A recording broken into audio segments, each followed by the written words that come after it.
Good morning, everybody. It's Oi Chris this morning. It's Oi Tea first for a little bit of news and views and things to let you know. So welcome everybody. This is our first webinar of 2021, and it's the third in our series of teaching TEFL in the time of COVID. For those of you that have recently joined the Hub, our previous webinars are available to view. If you go to the Hub page on Facebook and look for the Media tab, it might be under the three dots or under the More menu.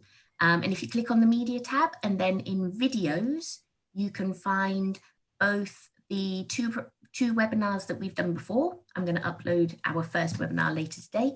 And also our series of Lockdown 2020 webinars, which was a series of 12 webinars that we gave from March to June with more ideas for teaching online in different environments, whether you're working with young learners, with teams, looking at integrating phonology, looking at assessment or exam preparation. There's something for everyone there.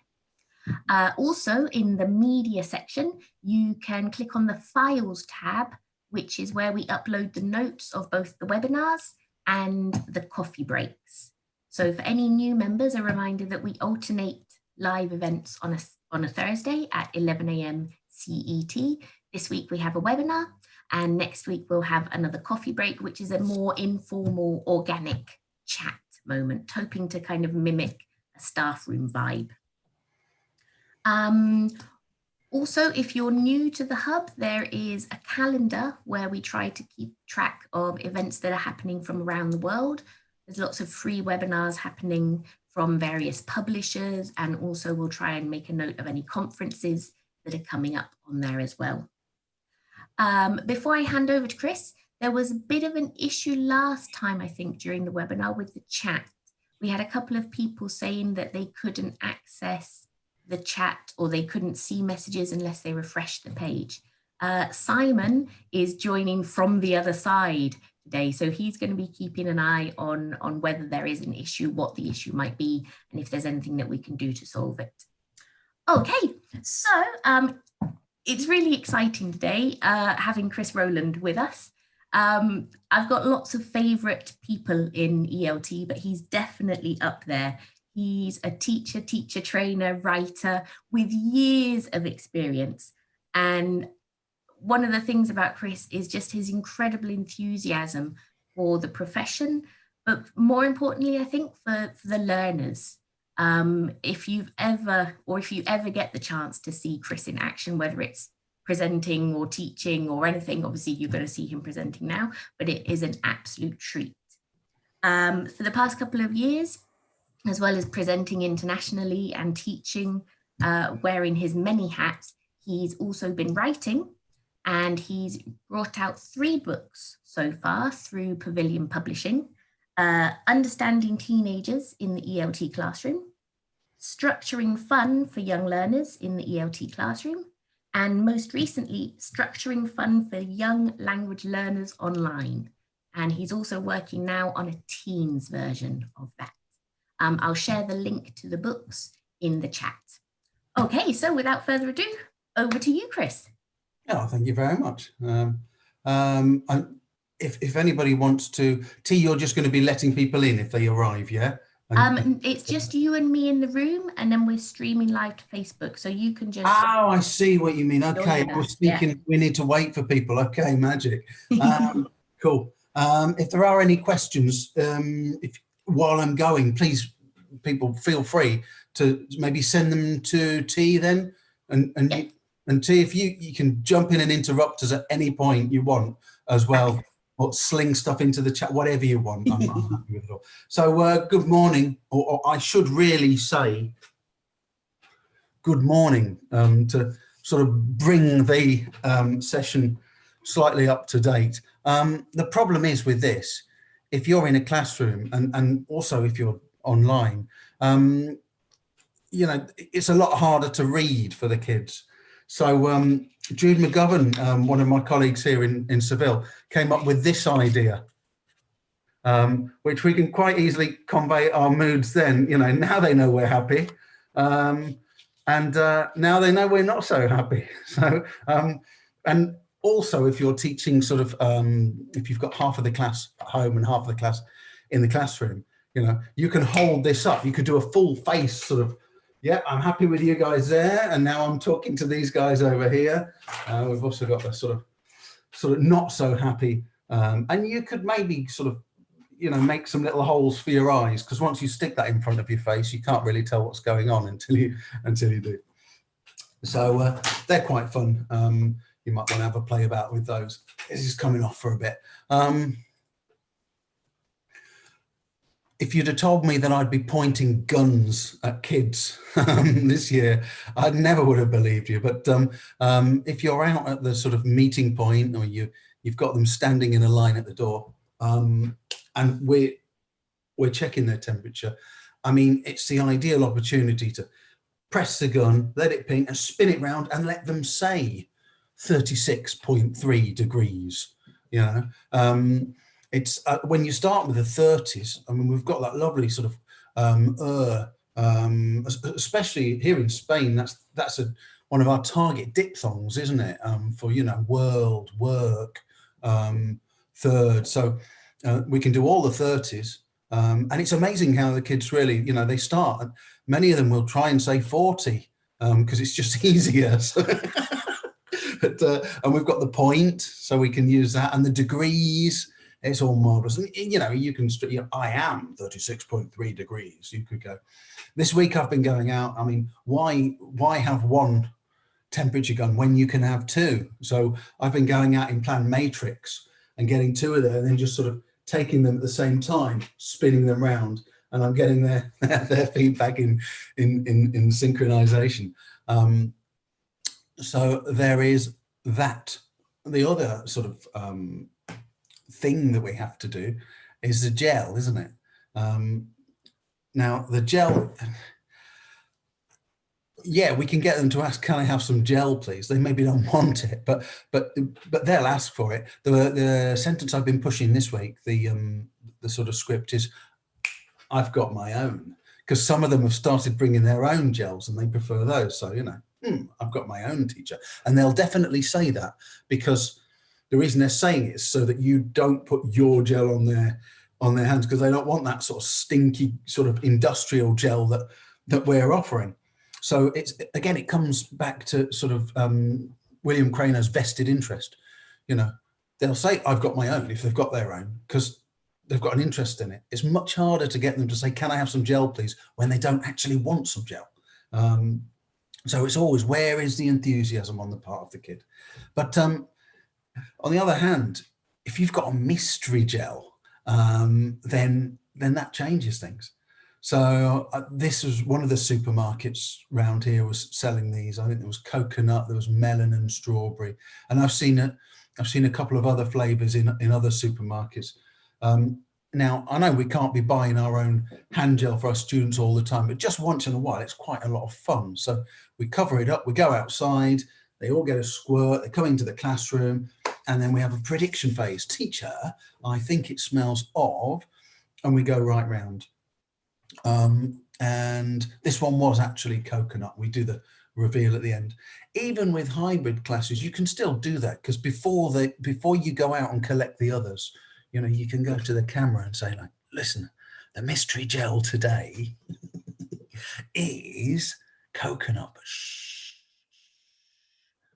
And even if one of your kids gets so excited at home that when the others come in, they can't contain themselves and they go, it's coconut. Yeah, it doesn't make you say, no, it is. Maybe they're bluffing. Maybe it is coconut, maybe it isn't. So it really doesn't matter. They can't ruin it for you. What did we have here? This was, I think it smells of avocado, melon, coconut, pineapple. This was a day when it actually was melon. But because they'd had coconut before, they thought it was still coconut. And, you know, obviously this is the target language. I'm trying to push, I think, because my students don't say it enough, you know, when they're, you know, what have you got for number 4? Well, I think it's, you know, so I think that's nice. and then in the future, you know, you can move on to I don't think rather than I think not, which is not quite so, it's not quite so natural in speech, is it? So we bring that I don't think, that negative bit to the front. Halfway through this, I mean, some kid's going to say, you know, they're going to decide they don't want to think it's avocado. They want to think it's pineapple, like their friend. Now, there's something when they say, oh, I want to change, you know, there's something that deep in your sort of insides that tells you, oh God, but actually that's even better. So you want to change? Of course you can, because again, now they're invested. So you want to change? Fine. Just say, teacher, I've changed my mind. Can I guess again? And then we've got more language. And if they want to keep changing, they can keep changing. They could keep changing for the whole lesson, because we just keep adding more things that they've got to say. And if that, you know, if that isn't motivated language learners, I don't know what is. I've been looking at some of these recently. So these are sort of flavorings and that. Now I got, what did I get? I got from the supermarket, from the department store the other day, orange. It was Valencian oranges, it said, not Seville oranges. But I poured that into one of these big industrial squirty sort of gel things. I needed so much to change the smell. It was incredible. And the other thing is that I think the cleaner's been topping up the gels, rightly so. But the thing is, this orange has not gone away. So it's just stayed in the, so, you know, if you are going to pick one up to change the scent, I'd recommend you get a clear one to start with and just experiment with a small amount of flavorings or smelly. All right, how old are you? I mean, this is the eternal question. If it's a class of 7 and 8-year-olds, it's going to be either 7 or 8. I mean, it's you know, yeah, it's useful, but you know, more interesting. How old am I? I mean, that really throws it out. So you can try this today or tomorrow when you're in class. Just ask your students, how old am I? How old do you think I am? And they can do, teacher, I think you're, I mean, if you're brave enough. But, so here we are. These are all the options that my students gave me. I mean, one kid, he said 7. And I said, yeah, how old do you think I am? He said, yeah, 7. And the others, they said, no, him. How old do you think he is? He said, I think he's 7. He stuck to his guns. He wasn't going to shift. By the end of it, I could see that there was a little doubt in his eye. You know, he was starting to wonder, you know. And that, so yeah, that's, I mean, that really is quite a lot of fun. Onwards we go. I've been using more and more hand gestures. I don't really do routines as such, but I do sort of routinized transitions. That is something I do like to do. So I'll cue them whenever I say teacher. They know they've got to say something. So I'll do teacher, what's next? And when they see this hand go up, they have to go, what's next? If I go teacher and I do the other hand up, then they have to say what's number, and then whatever number it is. Because if they're asking me what number it is, it automatically we're setting the class right for when I give them the answer. And that also kind of helps the ones online, because they can see it as well.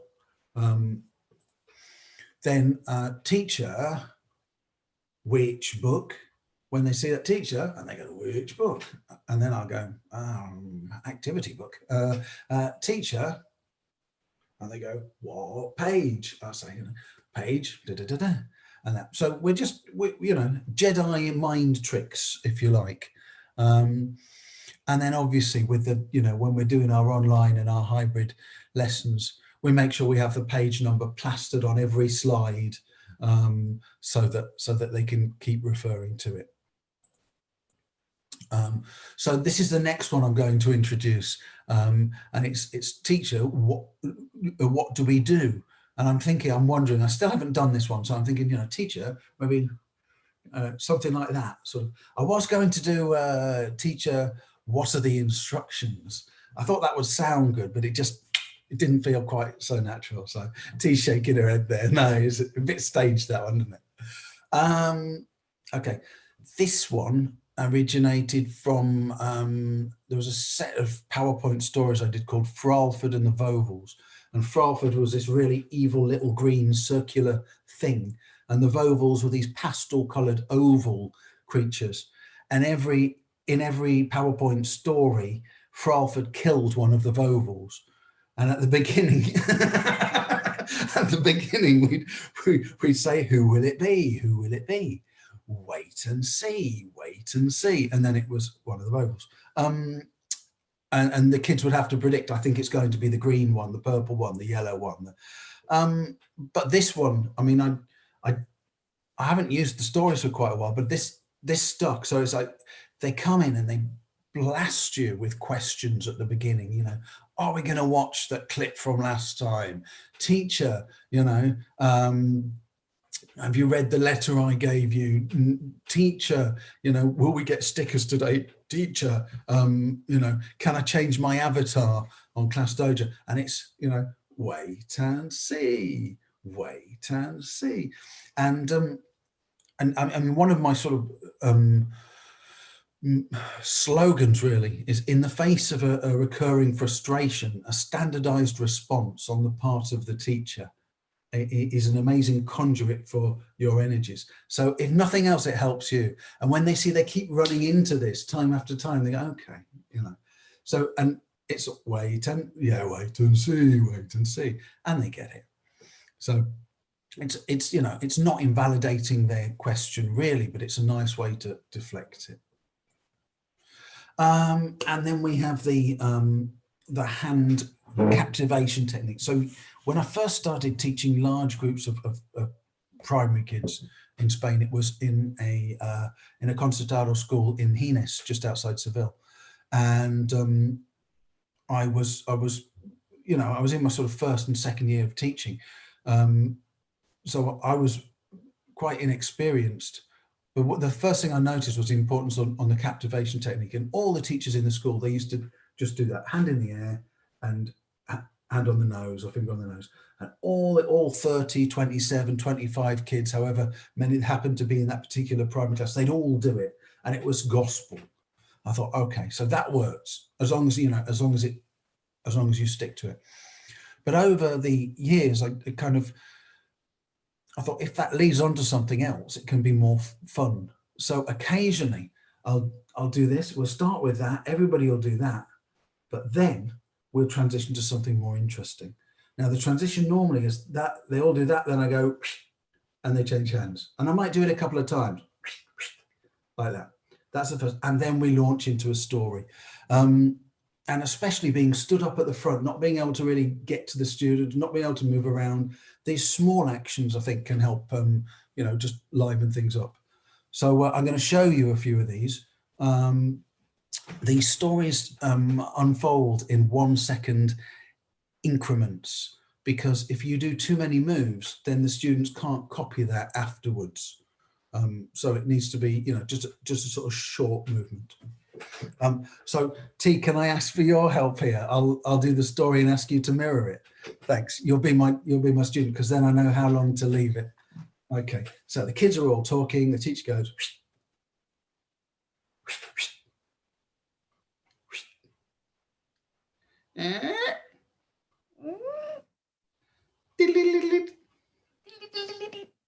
I'm tired. I'm tired. Oh, that's a great voice, T. That was magic.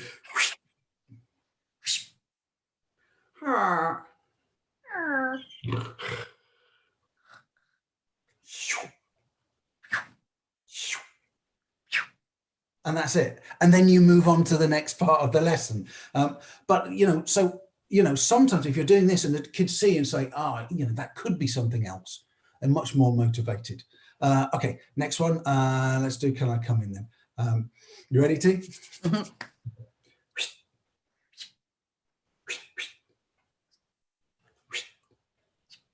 Ding! Ding! Diddly-lee. Diddly-lee.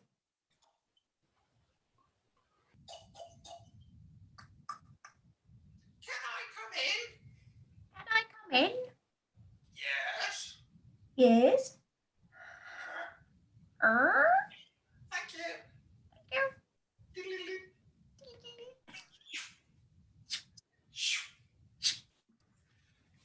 next one is numbers.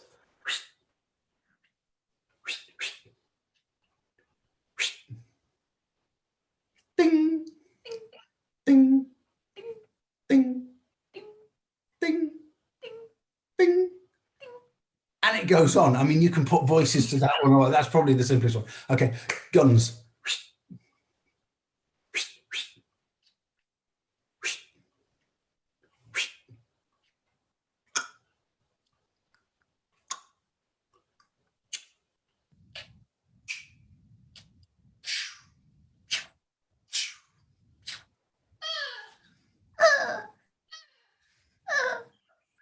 Brilliant, good one. Okay, what's the next one? Hang on.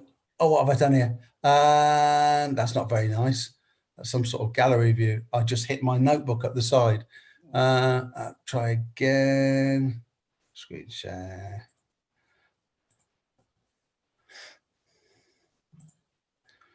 I was quite happy with that previous format. Hang on. Okay, that's better. Okay.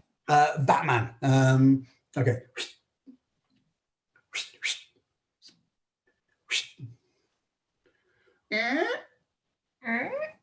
Ding, ding, ding, ding, ding, ding.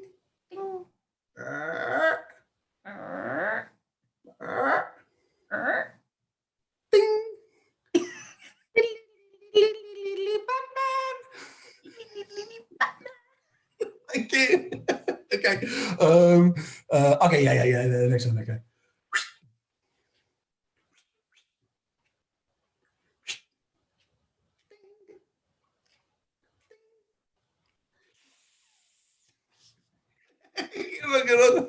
Okay. I think this is my favorite newish one. So.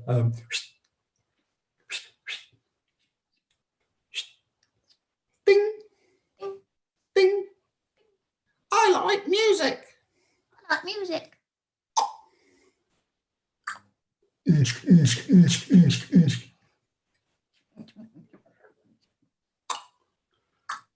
Goodbye. Goodbye. Goodbye.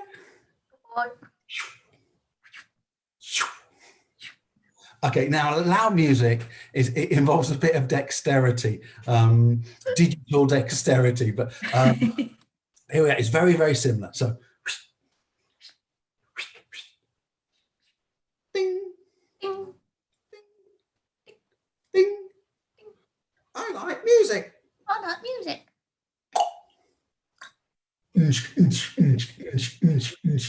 Ding. Ding. Oh. Yeah. That one. Ah. Yeah. Hello. Hello. Turn it down. Turn it down. Okay. Okay. Thank you. Thank you. Ding. Ding.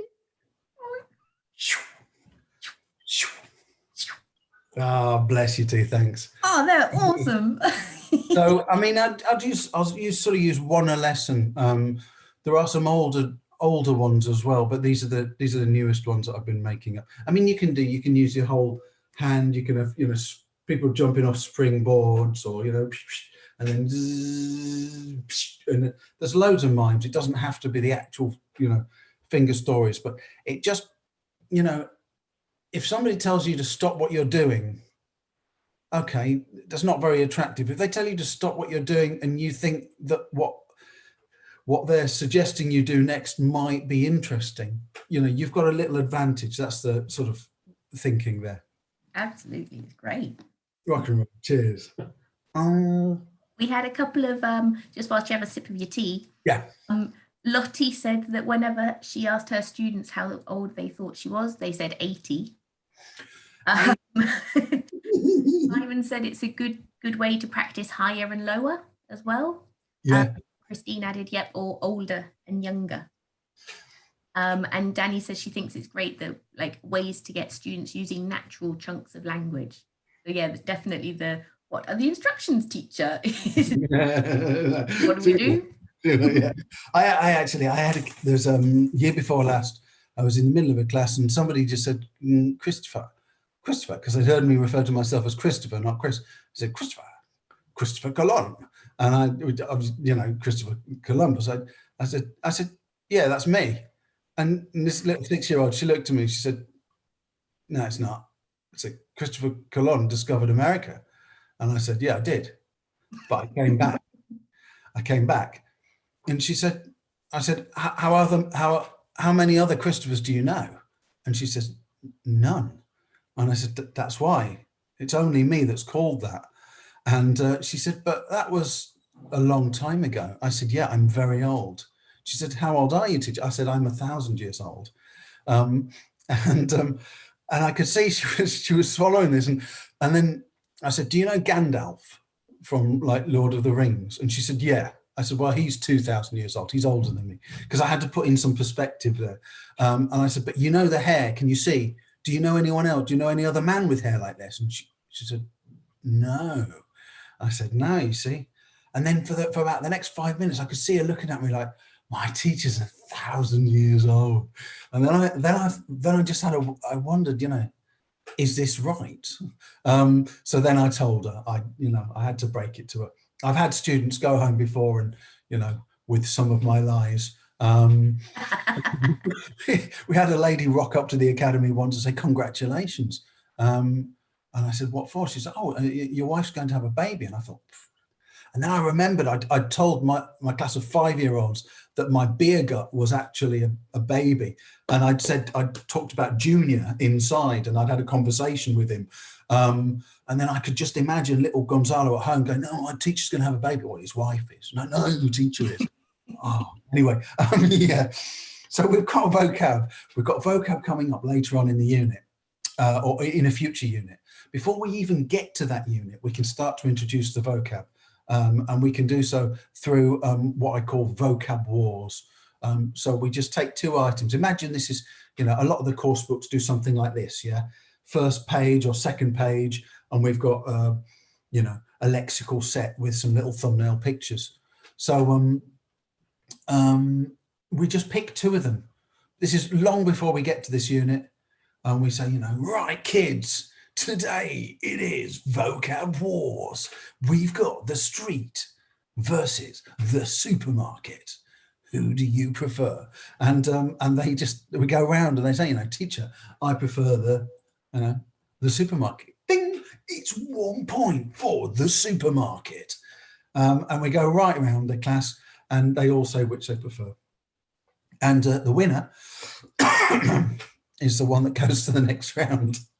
So, you know, the street, and I've been doing this on hybrid. I've been doing this face to face. You know, I used to do it with flashcards on the board, and that. So they're seeing these words lots of times before we even get to the unit. Now, what will inevitably happen is that somebody will say, I want to switch. Brilliant, of course you can. Again, teacher, I've changed my mind. Can I switch? Yes, you can. What will also happen is whenever you ask little kids to vote, you'll get a kid that says, you know, I don't want to vote. So you don't want to vote. That's all right. You have to say, teacher, I'm not sure which one of them I prefer. Now, that is horrifically long, but if they really don't want to vote, you know, that they'll say it. But most of the time, then they'll look at that sentence and then they'll look at the other sentence, teacher, I prefer the supermarket, and then they'll choose one. So, but even if they don't, it doesn't matter, because teacher, I'm not sure which one of them I prefer is quite a glorious sentence for a 5, 6 or 7-year-old, isn't it? So, and then the next lesson, you know, we have the bins versus the bus stop. And we do exactly the same the next lesson. So in about 4 or 5 lessons, we've worked our way through all of the core vocabulary for the next unit. And the other thing I did there, I don't know if you noticed, but these are all places from where I live. I mean, this is the next street up. This is one of the supermarkets I go to on a regular basis. This bus stop is on my way to work, so are the bins. I walk past the city walls and the garage and the hospital, and this is one of our centres there in the corner. The thing is, if you're doing places, if they look at, for example, if they look in a course book and they see a UK style newsagents, UK style newsagents is like brick and mortar, and a Spanish style newsagents is basically a kiosk in the middle of, you know, like an isolated unit, isn't it? So we're just localizing the pictures a little bit. Course book writers can't do this because, you know, they're not quite sure where that book's going to be, and what things are going to look like. So, but this is one way, and we're not contradicting the course book. We're just, you know, we're just adapting it a little bit. So, and, you know, it will always happen that, you know, if you look at these flats, somebody's uncle is going to live in one of these houses, you know, or somebody's auntie is going to work in this hospital. Or maybe, you know, this garage is where they sometimes stop and get a scratch card on their way to Welber during the summer, stuff like that. So you can always have those little moments of, you know, personalization as well. Right, what's next? Okay, so at the back of most units, or at least of the course books I've worked with, there's often sort of a slightly trickier section. Like maybe it's CLIL, maybe it's culture, maybe it's curriculum or content, whatever guise it's in. Most mainstream publishers, I think, they generally depart from the unit, the general theme of the unit a little bit, and they have this kind of slightly more difficult material at the back. Now, given the fact that it takes weeks to really, you know, solidify just the core vocab, and then you suddenly get this page and it's often, amusingly, 2 levels higher than the actual book. And it's like, what do I do with this? My approach for many years has been just to keep going, turn the pages, don't even stop. But if you know, okay, it's often good stuff on there. It's just a little bit impenetrable. So you often have little text blurbs like that, school uniform, another, you know, maybe this, you get 2 or 3 or 4 of these, more text together than in the entire unit. But recently what I've been doing is I thought, right, we'll just do a little bit of listening practice. I stick on the audio and we play the audio, I'll pause the audio, and they have to say the next word. And that's it, just a little bit of, you know, sort of eye-ear training. And that, because otherwise I found it's really hard getting the whole class to look at the same lines of text at the same time. So how do I get them? Okay, and then what do I do with that if they don't understand the words? So that is the single technique that I found keeps the class together the best, and focuses them on the sentences. Then we can pause, and then we can say, you know, so we pause, you know, some schools in the UK have, and they go, uniforms, yeah, and then we can say, okay, you know, what does uniform mean? And then we can slip in little bits of translation, little bits of L1 sandwiching and that as we go, but we've got our entry point. Another thing that I find in most of the course books that I use is that you often have these little comic style stories, and they might be the cartoons, or they might be, quite a lot of the time now, they're photo stories. Yeah, so you've got sort of photographs of people doing stuff, and again, sometimes these can be quite tricky because the plot lines can change. I think the one that I was working with recently, it was one from I think New Tiger, and it was photographs of kids. It was the first day of school, and there was a new kid, but he lost his rucksack, and his rucksack had a recorder in it, and he'd left it on the wall. And two of the characters, the regular characters from the previous sort of book, they found the rucksack, and then they decided to make a poster to say, have you lost your rucksack? And they made a poster. So this was going on at the same time as the new boy was meeting 2 of the 2 other characters. And then suddenly he heard his recorder playing from somewhere else. So, and he went and found it and reclaimed it. So there's quite a lot going on. And that, together with the transitions, trying to listen, you know, not being sure who's the first speaker in the, you know, in the actual box. It's quite tricky for them. So before we even get to the story, what I've started doing is a dictation. where I'm storyboarding the photo. So I'll give them all a piece of paper. I say, okay, number one, right, teacher, what's next? Or even better, teacher, what's number one? By the way, some classes go for this sort of hand stuff. Occasionally you'll get classes that really don't like it. So, you know, horses for courses. Well, number one is today is the first day of school. I write that on the board and I draw the school, not the wall or anything else. And they say, teacher, do we draw? So yeah, you draw, yeah. Do we copy the sentence? Yeah, copy the sentence.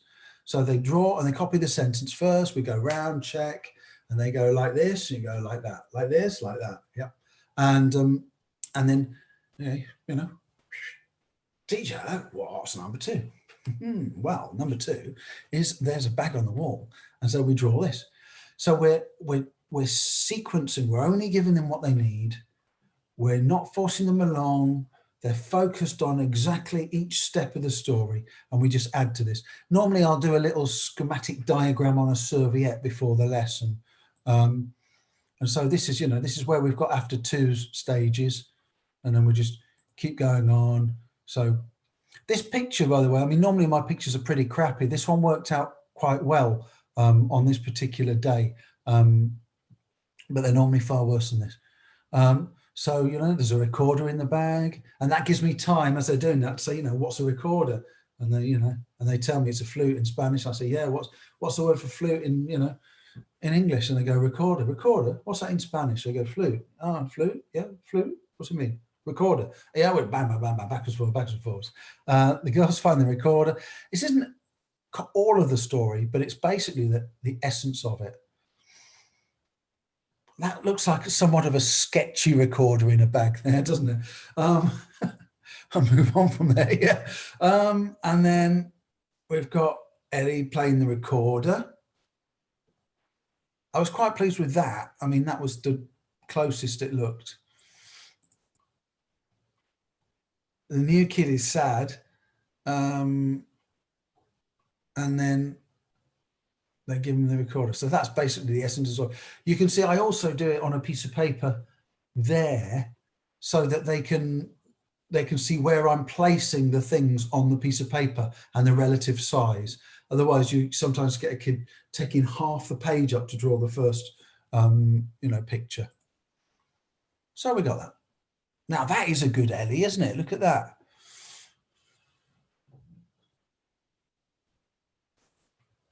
So, and then that's it. I mean, they read it to each other, you know, read your story to your partner now, and then we leave it. And then 2 or 3 or 4 lessons later, they listen to the story, and occasionally one of them say, "Oh, this is like that other thing, isn't it?" It's like, yeah. So they've got the whole sort of, you know, we've added, what was it? Georges Polti did the 36, 38 dramatic positions for theatre. We've added one to their, you know, one possible plot line to their total schema. This is the end of, this is the level below. I didn't do this stage by stage, but this is a lower level, and this is where a thief goes into a lady's house, robs her laptop. The kids are in their sort of their shed. They see the thief, shout stop, thief slips on a banana skin, and the police come. So again, we're just starting off with the house and a window open. And then these are just, I'm just doing one word here. And then, you know, window, Mrs. Jones asleep, and they're getting the whole thing. When we need to do movement, I just do the little dots. So I draw and they go, and they do that. And then later we go, and that. So that seems to be the best sort of, the best entry point to some of these stories, at least for me. No, I'm just checking on time. Okay, magic. This is something, this next activity that I started doing online, and I've kept doing it in face-to-face and hybrid classes. So to begin with, I took a load of emojis. These were from, there is a script actually, let me show you, it's Segoi UI symbol. That is on the Microsoft Word package. So, and it's got most of the emojis. If you type them into a Word document, you get color. if you type them directly into a PowerPoint, for some reason, they can come out black and white. So I do them into a Microsoft Word document and then do a little screen capture. And so we start here, and online, I was just connecting to the first student. I said, okay, Alejandro, are you there? Yeah, okay, hello, Alejandro, tell me, go up, go down, go left, go right. And he said, go up, go left, go left, go left, go left, that one. And then I just use the pen tool to circle it and put Ale. And then I say, okay, Carmen, you there? Yeah. Go down, go down. Go right, go right. And she'd get the snowman. And by the end of it, you've got the whole class circled. What you then have to do is save the screen, and that is their, that's their chosen emoji. Now, often just choosing their favorite is enough for them. And often they'll say, can we repeat? So yeah, you can repeat. That's no problem, or if you want to make it a drawn out thing, another approach I've also done is, can I repeat? So Elena wants the snowman as well. I say, yeah, I don't mind if you have the snowman as well, but maybe we should ask Carmen, So then, Carmen, can I have the snowman too? And then Carmen decides whether she's going to be magnanimous or not. And that can be the end of it.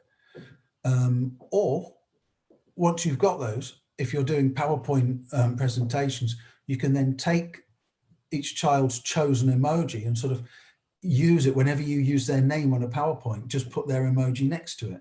And then, and then 3 weeks later, you can, everyone gets the choice to change, a chance to change. Another thing I did was I actually took a real pack of stickers, photographed it, put it in the center, and they all chose their sticker. And then I saved the screen. At the end of it, I cut the stickers out. Now, the first time I did this was in fully online classes.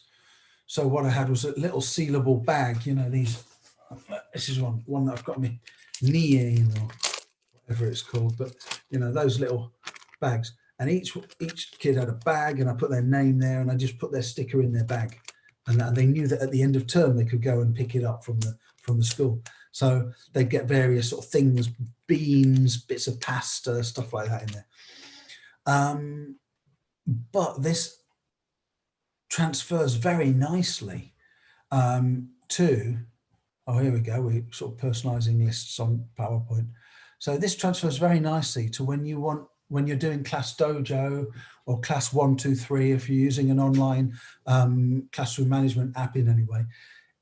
If they want to change their avatars and you're in socially distanced classes, then you can go onto the switch avatar page, and they don't need to get up even. You just put your cursor here and they can go up, go down, go left, go right. That's it. And they can choose their avatar. The only tricky thing is sometimes the avatars can be quite small for them to see, but it's quite nice, and it actually transfers to a number of situations, because then they've learned how to direct the teacher in terms of scrolling up, scrolling down, or with the cursor. And there's even another application for it coming up as well. Right. With this, actually, this is something that a friend of mine, Terry Ware, showed me years ago, or something very similar, and I've resurrected it because it seems to work so nicely. So this is it done live. We're doing the subject. So I've got art, I've got ICT, I've got drama, and the times at 12 o'clock, 12:15. Whenever I'm doing chimes, I try to make it roll right around, rather than random, 12, 12:15, 12:30, 12:45. And you can see there I've got the number next to the words, so they've got maximum support. The reason I do that is because I hated time when I was at school, and I never understood it, and I never understood the clocks. So I try to make it as simple as I can. So we've got 3 teams here. It looks like, yeah, sun, heart, and flower. And the heart goes, and I've got art at 12:15. They get their heart in a square, and they're looking for 3 in a row. And when they get their 3 in a row, 1 point for the heart, and then we keep going on. And so that's the in-class sort of face-to-face version of it. And then the online version is this. But it's also, these are really handy. If you've got this already done, you know, you just bring it up on your board. If it's a board you can write on, or bring it up on your TV thing if you've got digital, and that it's a little bit easier. The key lies in making the half sentences match, so they're accurately sort of practicing the grammar. So the hamster has or hasn't got claws, etc., etc., etc. So the first team goes, second team. So these maybe the circles, if it's hybrid, are the people at home, and the cross are the people in the room. And then we go back, people at home, people in the room. We can see where this is going, I think. You know, ding, ding. They get their point. One for the circles. And they get their point there. But it's not, you see, some kids will think that's when it's over. It's like, God, you know, if you think I'm doing all that for that, no, it's not over, matey. It continues. So they get a go, and then we continue. And once they realize that this can happen, that changes the whole complexion of the thing. So another one for the hair and features. She's got, he's got, I've got, etc. And that. And again, I think I was in the middle of a class and I couldn't tell what a kid was saying, and from the back of it, in fact, I could barely tell which child was saying it because I had no math on. And then he started saying, "Go up, go left," and it's like, yes, you know, like pigeons coming home. It was great. So there's another one. Oh, this was the time again. And that. So, you know, if you're a child and you're thinking, you know, teacher, you can give me some points. No, don't give me some points. Give me a house. A house is far more useful than some points. So everybody gets their house and they get that printed out on the wall, like so. And then in each lesson, if they win enough points, or if they do enough good work, if you don't like the concept of points, then at the end of it, they get a piece of furniture to put in their house. So the first time they're playing for a sofa, you know, can I have a sofa for my house? Yes, you can, my friend. You know, and that I need to update this actually, because now they've got in their houses, and what we do is we take it and we stick the sofa just here. Don't know if you can see my cursor. We can stick it just here. Now they've got 2 sofas, a flat screen TV, a bicycle, and a horse. That the horse and the bicycle obviously for the garage. Next, I'm going to do a swing ball for the patio, maybe a trampoline. I've got bed already printed out. You just find clip art, something, and they all go there. And then my plan is when we've filled up the house, then they're going to get the whole sheet and they can color it, they can redesign the house, stick things where they want, and then maybe just laminate it so it all holds together. I change whenever I do talks, I tend to change the names of my students. So behind these orange post-it notes are yellow post-it notes with their actual names. You can see here they're the yellow post-it notes. But for the photo, I did this, and then this was just before Christmas. They came in, and they're sat in there, and there's a couple of them that are really quiet. And I said, "What's wrong?" And they said, "Where have our houses gone?" And I said, "Oh no. Look," and I had to take off Bez and Polly and Mavis and show them that their actual house was underneath. Okay, beans. I'm just checking on the time again. Okay, yeah, good. Okay, I think this is coming to the end. I've been doing beans for ages, and I like playing about, you know, dry beans, getting them to draw on them.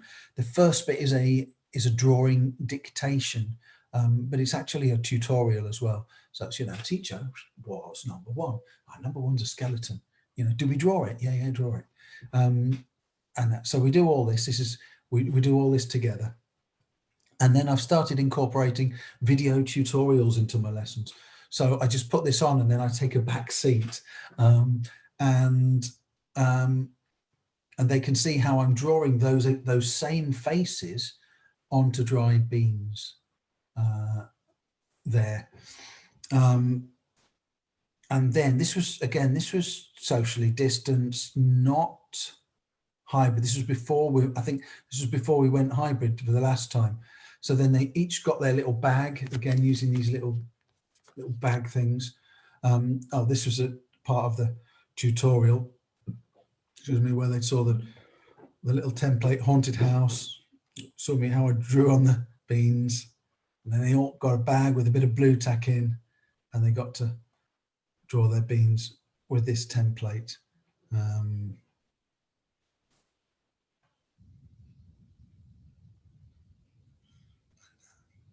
the template is, or there are, one of the templates is a downloadable resource for one of my books, but I'm sure I can dig one out that doesn't infringe copyright if anybody's interested, and send that to you.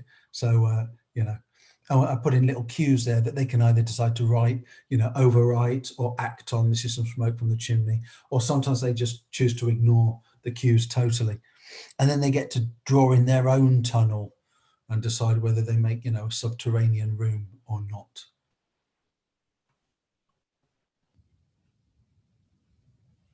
I do this for Halloween, but if you do it outside of Halloween, you know, no kid is going to say to you, well, teacher, you know, given the point at which we are on the calendar, you know, this is somewhat inappropriate. They're not going to say that, are they? So, you know. Okay, I think we're coming to the end now.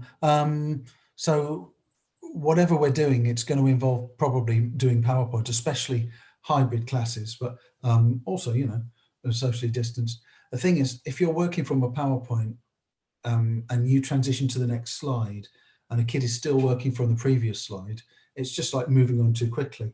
So one solution, if you know, say you're working from here and they're having to find 22 and then having to type it into the chat box, or they're having to write it on a piece of paper because it's a dictation.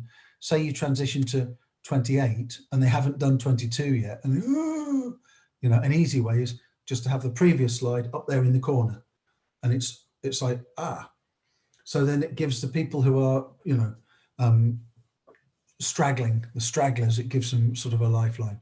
And there's a couple of ways to do that. You can just take a, you know, a snippet, or you know, use those snipping tools. That's what I do. But somebody did point out recently that if you go to insert, which is there, and then you hit zoom, which is there, it creates a mini version of your screen, which is fine. But just occasionally you can run into formatting problems where it creates sections and subsections in your PowerPoint. So it can get a bit messy. So, but it's, you know, it may be easier for some people. And then the final thing, unexpected silliness. Just drop in a PowerPoint photo, a slide of you pulling a silly face, and then just transition to the next slide. And it's like, you'll see them like, oh, and then, like, you know, you can give yourself any sort of silly feature, or this was mini heads. And then we just go big head, little head, and then we all start counting the heads. I did the mini heads with this, which was the 3D paint, which seemed to come free on this computer, and that. And sometimes, I mean, sometimes I haven't always got the digibook handy. So especially if I'm preparing for that, you know, especially for the online portion of the hybrid class, so I'll just photograph the page in front. But if you make sure that they can see a bit of you as well, they'll be going, oh, there's the teacher. It's like, yeah, there I am, you know. And then we do teacher's eye, teacher's glasses, and that. And then the thing I've been having fun with recently is the snap camera. So I don't really use mobiles very much. I've got this antiquated thing now that barely works. But this is actually, you know, most of you that know me well will know that I'm going up, because this is better than the last one. But you can download this snap camera to your own computer, and then sort of, you know, record a presentation with, you know, a cat head or something like that. lion face, and there's a bit of novelty for them. You could do a simple dictation for the kids, number one is, swimming in the sea. And then you wait and they write. Remember to pause, because what seems to you a long time when you're recording a video is not a long time in reality.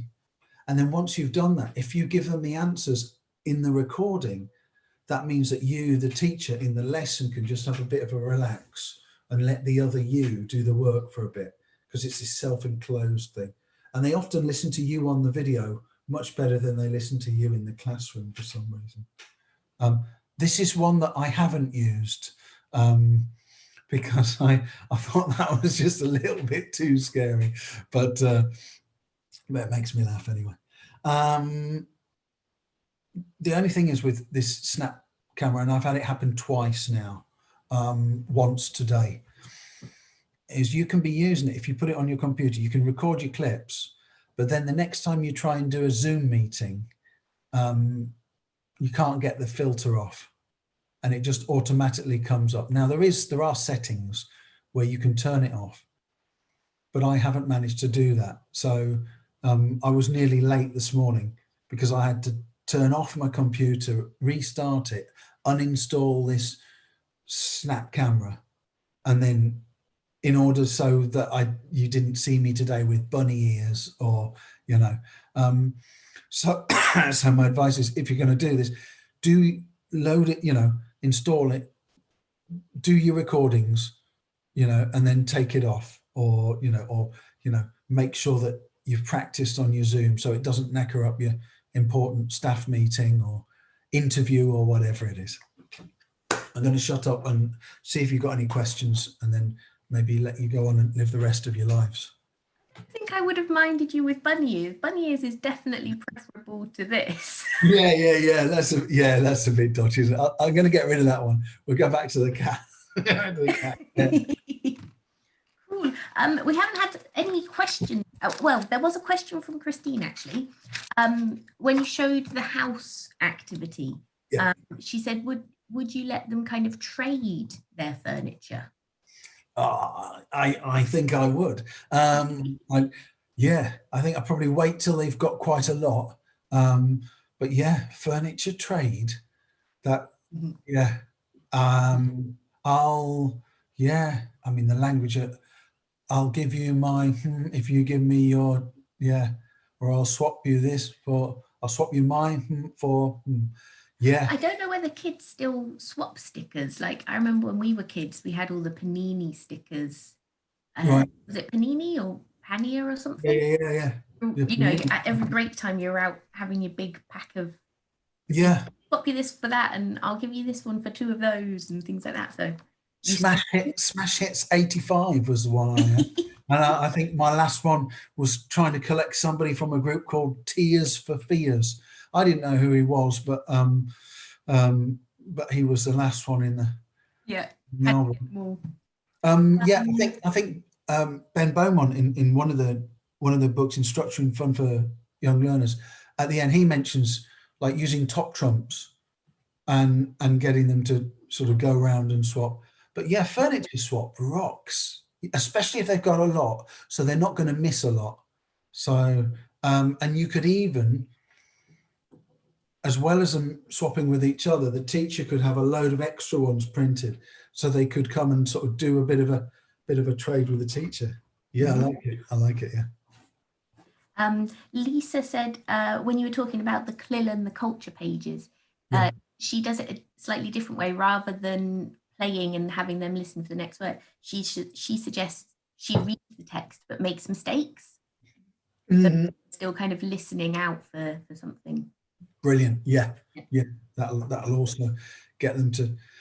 We're using techniques which we would probably use with older kids, aren't we, to process text, because the course book is sort of almost forcing our hand. But yeah, that would be great. Yeah. Lucy said her dogs were really confused by the noises during the gestures stories.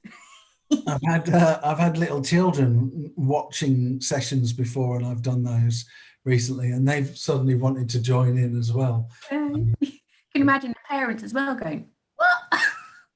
What is going on there? I'll tell you what, it's quite funny when at a teachers' conference, when there are, you know, upwards of 100 people doing that in a room.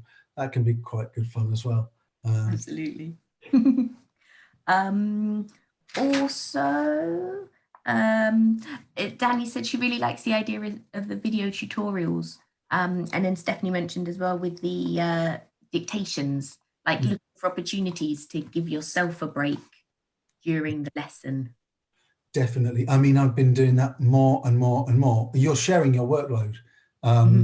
But so yeah. And the last one I did was with the students that you've seen here, or for whom this material, there are got a couple of classes of sort of similar ages.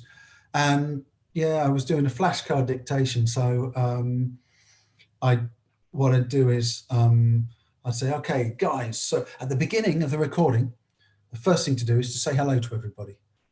So you just go, okay, so hello, Ali, you know, hello, Alejandra, hello, you know, Carlita, hello. And you can see them as you play it in the room. I mean, it's you saying their name, but they love it. There's so much mileage in that.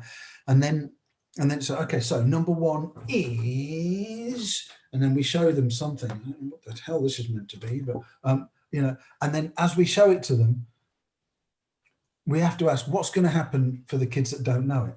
So the first line of help is this. I show it to them and then I hold it up for about 5-10 seconds. And some of them will be watching and they don't know. And then we do like river, river, river. And we just, you know, we can do it in silly voices as well. So then they've heard it. And then we've also told them what page they can use from their books. So they can look in their book as well. So they've got that line of support. And then finally, you know, boom. And then we show them the word river. And at that point is sometimes where some of them will start writing for the first time, you know, so we need to think, what if you're starting from this point? So we hold that up for a good 10-20 seconds. And then we start with the next one. And I think when I did this the other day, I had a bin, I turned the bin upside down, and when the time was up, I went boom, and then we started again. So yeah, and I mean, that ran for, that was a sort of 12-15 minute job, because it was all enclosed. But yeah, I'm using pre-recorded things more and more and more for those little breaks. And I guess as well, if you're one of those teachers who's teaching the same level, you know, although it might take a bit of extra time to prepare, if you can use that material in one or more lessons. You most certainly can. Energy. Yeah, totally. Yeah. There was a question from Lisa, which is now disappeared. She said about the story in the Wait and See. Was that your story? Hang on, let me find her question. The story about Vogel's killing someone, Wait and See, was that your story, or is it something we can find somewhere? Is it on your website? Yeah, it is my story. It used to be on the Regan Lello website, but I have a disaster with my websites over the last few years, because, you know, you need to keep renewing the domain, and also the name. And I forgot to do one or the other. So a Chinese company got Regan Lello. I don't know what. Yeah, and Chris Roland .net got taken by an escort agency in Birmingham, and they turned it into Chris Rowe Land. And there's a half-clothed person, you know, on the front screen, and it's like people have been getting in touch with me saying, you know, Chrissy boy, have you diversified? It's like, no, that's not me. But for I was actually showing some teenagers that last night. I sort of dug out a few of the old a few of the old pictures. So it is from quite a way back. But hang on a minute. I'll just, if I stop sharing, have I stopped sharing? Yeah, you have. Okay. I can probably, this is the advantage, isn't it, of doing this sort of stuff on the internet. It's like I can actually show you one of them now. Fraford and the Vovels, here we go. I'll try and make these all available again. So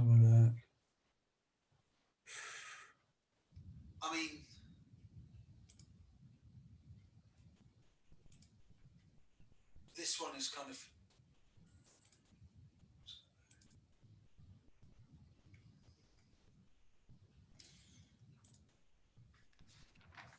okay, yeah, this will be good, I think.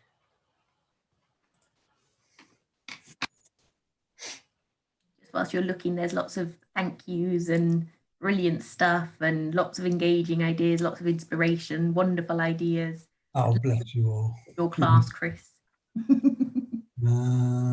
Okay, so okay, yeah, this is it. I think you should be able to see that now. Okay, so this is one of them. So it would screen sharing has stopped. Screen sharing can start again, can't it? Okay, here we go. Are we there? Yep. Okay, so it's deconfigured over time because this is about 10 years old, but this was they were in chapters. So it would normally start with who will it be? Who will it be? And it'd be wait and see, wait and see. And then we'd have, there's Fraford and there are the Vovels. And so we'd go around the class. I think it's going to be the blue one, the purple one. They'd all make a prediction and then something would happen. So, Fraford wakes up like that.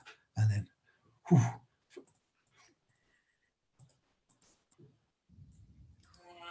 and then it's like, who was it? Who was it? It was the blue one.